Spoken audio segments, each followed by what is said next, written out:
और हमारे देश के जो प्रधानमंत्री हैं, जो वो कहते हैं उनमें एतबार हमें नहीं है।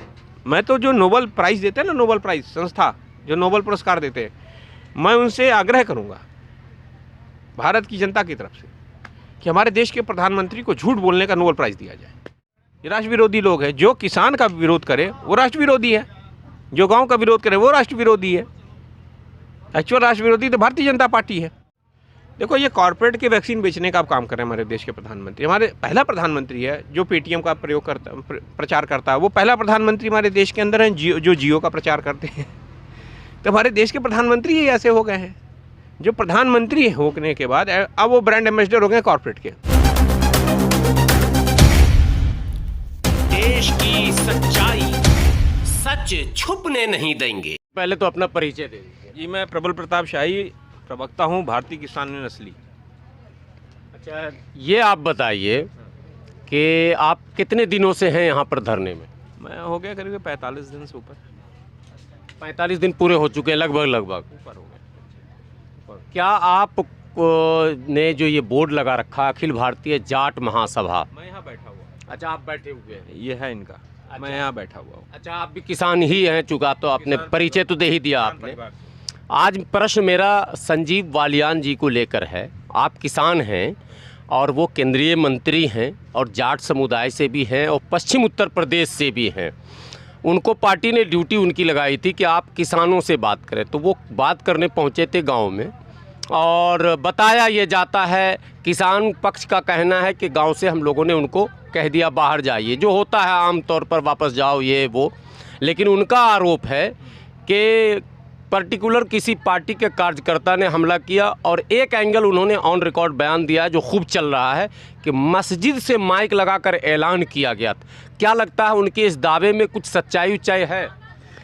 ये देखिए, इनका भारतीय जनता पार्टी का एक कार्य है, इनकी क्रोनोलॉजी क्या बंटवारा करने की। तब कुछ नहीं चल रहा, तब ये चला रहे हैं। पहले खालिस्तानी बताया, मुट्ठी भर किसान बताया, फिर हरियाणा का बताया, फिर पश्चिमी उत्तर प्रदेश का बताया, फिर चीनी एजेंट बताया, अब कुछ नहीं मिला तो ये सब बता रहे। ये सब चीज़ें एक्चुअली क्या है, ये मुद्दे को भटकाने का काम करते हैं। जब किसानों ने इनसे कहा कि आप हमारे गांव मत आइए, हम आपकी बात नहीं सुनेंगे, उन्होंने ये भी कहा कि मैं सुना किसानों ने कहा कि अगर आप हमारे भाई बन के आते हैं तो हम आपकी बात सुनेंगे, लेकिन अगर आप केंद्रीय मंत्री बन के आते हैं, भारतीय जनता पार्टी की बात करते हैं, इस वर्तमान सरकार की बात करते हैं, हम आपकी बात नहीं सुनेंगे। तो उनको सम्मान करना चाहिए था इस विषय का। उनके साथ जो किसानों के साथ जो हुआ वो दुर्भाग्यपूर्ण है और निंदनीय है। और लगातार 2 दिन में 2 जगह किसानों के साथ जो हुआ जी वो निंदनीय है, दुर्भाग्यपूर्ण है। ये घटनाएं नहीं होनी चाहिए। और भारतीय जनता पार्टी ने यही किया। 28 तारीख को यहाँ कोशिश की, 29-30 को टिकरी और सिंगू पे किया। तो भारतीय किसान के साथ भारतीय जनता पार्टी और आरएसएस के लोग जिस तरह का व्यवहार कर रहे हैं, मारपीट करने की कोशिश कर रहे हैं, इसका अर्थ ये समझ में आ रहा है मुझे कि इनका भारतीय संस्कृति में कोई इनका विश्वास नहीं, क्योंकि भारतीय किसान जो है वो भारतीय संस्कृति का वाहक है। प्रथम इकाई गांव है, किसान है। तो भारतीय जनता पार्टी कहीं ना कहीं भारतीय संस्कृति का अपमान कर रही है। आरएसएस भारतीय, तो वो ये उससे जुड़े हुए हैं। तो संस्कृति की रक्षक बताती है भाई। तो रक्षक होते तो मारपीट करते, यहाँ मारने आते, टिकरी में मारने जाते। सोरम गांव में तो महिला तक कह रही है कि हमें भी घर में घुस के मारो। जो कहा है वो सही है। किसान जो महिलाएं कह रहे हो सही है। भारतीय जनता पार्टी और आरएसएस के लोगों से इससे अलग हम उनसे व्यवहार की उम्मीद नहीं कर सकते, क्योंकि ये फासिस्ट लोग हैं, फासीवादी लोग हैं। इनके अंदर क्या है कि आप अगर इनकी बात मानते हो तो ठीक है, अगर आप तब राष्ट्रवादी है। ये राष्ट्रवादी, ये कौन है राष्ट्रवादी? मैं तो कह रहा हूँ ये राष्ट्र विरोधी लोग हैं। ये कौन होते हैं बताने वाले सबको राष्ट्रवादी और ये राष्ट्र विरोधी लोग हैं। जो किसान का विरोध करे वो राष्ट्र विरोधी है, जो गांव का विरोध करे वो राष्ट्र विरोधी है। एक्चुअल राष्ट्र विरोधी तो भारतीय जनता पार्टी है और उसकी मात्र संगठन आरएसएस है। जो इस देश के किसानों का अपमान करे, जो इस देश के किसानों के साथ मारपीट करे, वो लोग राष्ट्र विरोधी लोग हैं। नहीं, उनका आरोप है कि आप लोग किसान नहीं हैं, आप लोग किराए से आए हुए हैं। अरे भाई, जो यहाँ किसान बैठे हुए हैं,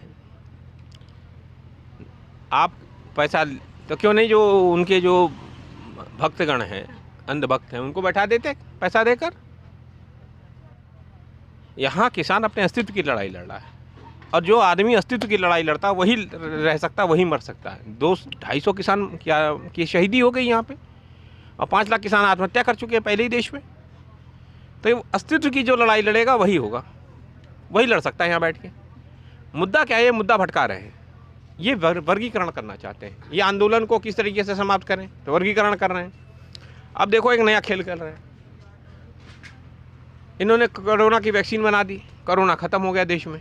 अब ये नए तरीके से कोरोना के बारे में ड्रामा आ रहा है, चल रहा है। वही मैं कह रहा हूँ, एक नया ड्रामा शुरू कर रहा है। वैक्सीन बेचे, कॉर्पोरेट को कैसे फायदा पहुंचाना है। वैक्सीन बन गई, कोरोना खत्म हो गया, अब नए तरीके से डर पैदा करना लोगों के, कोरोना आ गया, ये हो गया, वो हो गया, आंदोलन को नुकसान पहुंचाना चाहते हैं। अच्छा सवाल आपने उठाया, क्या कोरोना मुंबई से दिल्ली तक की यात्रा करने को तैयार है क्या?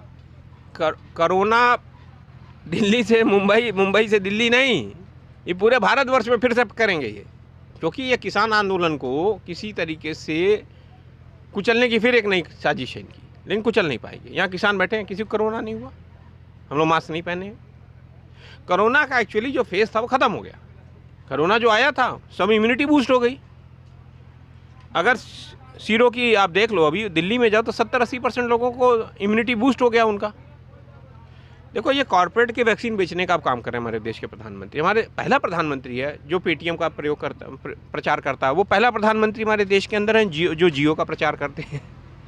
तो हमारे देश के प्रधानमंत्री ही ऐसे हो गए हैं, जो प्रधानमंत्री होने के बाद अब वो ब्रांड एम्बेसडर हो गए कॉर्पोरेट के। उन्हें ब्रांड एम्बेसडर होना चाहिए था सरकारी कंपनियों के, तो 300 कंपनी। आज तो बधाई दीजिए, विश्व का सबसे बड़ा खेल मैदान जो है, जो बोटेरा या क्या उसका नाम था, आज वो मोदी जी के नाम पर कर दिया गया। अब यही तो मोटेरा, अब उसका नाम होना चाहिए था लौह पुरुष सरदार वल्लभ भाई पटेल जी के नाम से। पहली बार हो रहा है कि कार्यकाल में होते हुए, वर्तमान में होते हुए अपने नाम से स्टेडियम बनवा रहे। ऐसा तो नहीं होता था, किसी प्रधानमंत्री ने नहीं किया, अपने कार्यकाल में कभी नहीं करता है। एक मुख्यमंत्री ने किया था, अपनी प्रतिमा लगाई थी, लेकिन सरकार चली गई उसी चक्कर में। अब ये क्या, ये अहंकार है, ये तानाशाही का एक सबसे बड़ा जीता जागता स्वरूप है, ये चापलूसी का सबसे बड़ा स्वरूप है। कैसे आप अपने कार्यकाल के अंदर आप अपने नाम से बनवाएंगे? सरकार का पैसा है ना, जनता का पैसा है, वो वहाँ लगा हुआ है, इनका पैसा नहीं है। आप ऐसा कार्य करो ना, वल्लभ भाई पटेल जी का नाम, गांधी जी का नाम, नेहरू जी का नाम, नेताजी सुभाष चंद्र बोस का नाम, भगत सिंह जी का नाम, झांसी की रानी का नाम, झलकारी अहिल्याबाई का नाम इस देश में है ना, अम्बेडकर जी का नाम उनके नाम से बनते हैं ना। ऐसा काम करके जाओ ना कि आप रहो या ना रहो। जब ना रहो तो आपके लिए हजारों लाखों लोग, आज भगत सिंह की जयंती लोग मनाते हैं कि नहीं मनाते, शहीदी दिवस मनाते हैं कि नहीं, अम्बेडकर जी की जयंती मनाते हैं, गांधी जी की जयंती मनाते हैं कि नहीं, नेहरू जी की मनाते हैं कि नहीं मनाते, नेताजी सुभाष चंद्र बोस की मनाते हैं, अशफाक उल्लाह खान और चंद्रशेखर आज़ाद की शहीदी दिवस मनाते हैं कि नहीं मनाते। आप ऐसा काम करके जाओ। उम्मीद के साथ लाए थे लोग आपको 2014-2019 में, लेकिन आप तो उम्मीद से खरे नहीं उतर रहे हो। अब सारी उम्मीद को नाउमीदी में बदल दिया आपने, और ऊपर से आप अहंकार में डूब गए हो। ये जनता के वोट की ताकत से आप आए हो, और वोट की ताकत से आप चले जाओगे। ये जो अहंकार है, ये जो राजशाही है कि मैं राजा हो गया हूँ, मैं राजा नहीं, आप राजा नहीं हो भाई, आप इस देश के कस्टोडियन हो। सरकार मतलब कस्टोडियन होता है, और प्रधानमंत्री उसका एक अंग है। प्रधानमंत्री कब से अपने आप को राजा मानते हैं? ये गलत बात है। संसद आपकी नहीं है, संसद में सबकी भूमिका है। हम आपका अपना प्रतिनिधि चुन के भेजते हैं, अब प्रतिनिधि अपने आप को राजा माने, ये अलग विषय है। इसीलिए तो लोकतंत्र में संविधान आया, संविधान से ही तो इलेक्टोरेट आया। मूल मुद्दा ये है कि कानून वापसी करो, ये तीनों नए कानून बना दो, सबसे बात करो। यही तो लोकतंत्र की खूबसूरती है।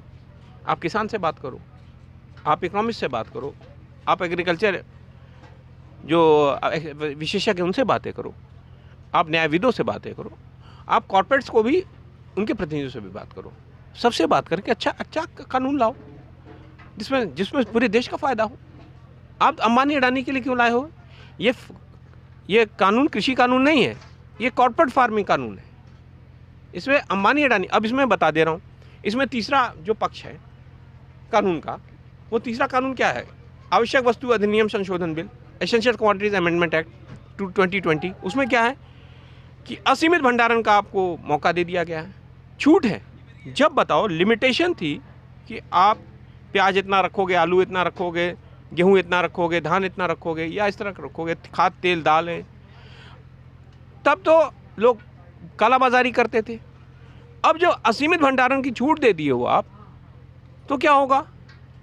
तब तो कालाबाजारी को आप लीगलाइज कर रहे हो। इसका नुकसान किसको होने वाला है? इसका नुकसान जो महंगाई सबसे ज़्यादा मध्यम वर्ग में पड़ने वाली है।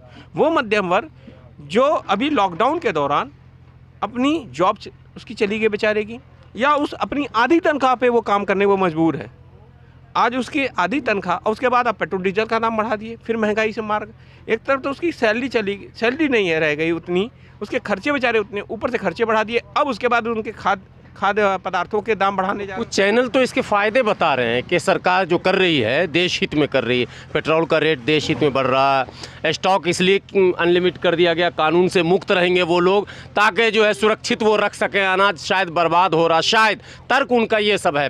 तो क्या लग रहा है आपको, ये सब देश हित में हो रहा है, ये सारे चैनल जो बता रहे हैं, या कुछ और है मामला? मेरे दोस्त, ऐसा है कि ये चैनल्स 60 चैनल्स अंबानी के हैं और 30 चैनल्स अडानी के हैं। तो अडानी अंबानी को फ़ायदा पहुंचने वाला है इस कानून से। तो ऑब्वियस है कि वो इस कानून के बारे में बताएंगे। ये बेचारे जो काम कर रहे हैं, जो पत्रकार काम कर रहे हैं, उनसे पूछो ना बेचारों से। उनकी सैलरी कम हो गई है, वो बोल नहीं पा रहे। उनका जितना शोषण हो रहा है वो किसी का नहीं हो रहा है, फिर भी चिल्ला चिल्ला कर बोलते हैं। क्या करें? उनकी EMIs है बाबू, उनके घर की EMIs आ रही है, उनके लोन्स जा रहे हैं, कार लोन लिया होगा, बच्चे की फीसेज होंगी, मजबूरी में कर रहे हैं काम बेचारे। उसी तरह चाहते हैं वो किसान भी मजबूर हो जाए, औने पौने दाम मिले उसे। आने वाले समय में MSP ख़त्म हो जाएगी, आने वाले समय में आपको श्योरिटी बता रहा हूँ। और हमारे देश के जो प्रधानमंत्री हैं, जो वो कहते हैं उनमें एतबार हमें नहीं है। मैं तो जो नोबेल प्राइज़ देते हैं ना, नोबेल प्राइज़ संस्था जो नोबेल पुरस्कार देते हैं, मैं उनसे आग्रह करूँगा भारत की जनता की तरफ से कि हमारे देश के प्रधानमंत्री को झूठ बोलने का नोबेल प्राइज़ दिया जाए। वर्ल्ड का सबसे बड़ा प्राइज। छोटा क्यों दो, बड़ा दो। झूठ बोलना, वो झूठ बोलते हैं। मुझे कहना नहीं चाहिए, ये पद है, प्रधानमंत्री की गरिमा है, हमें कहना पड़ा, मजबूर कर रहे हैं। प्रधानमंत्री हमसे बड़े हैं, उनकी उम्र 70 साल 71 साल हो गई है। मैं उनसे छोटा हूँ, उनसे आधी उम्र का के करीब हूँ। मुझे कहना पड़ रहा है, नहीं कहना चाहिए, लेकिन मजबूर कर दिया है प्रधानमंत्री ने कहने।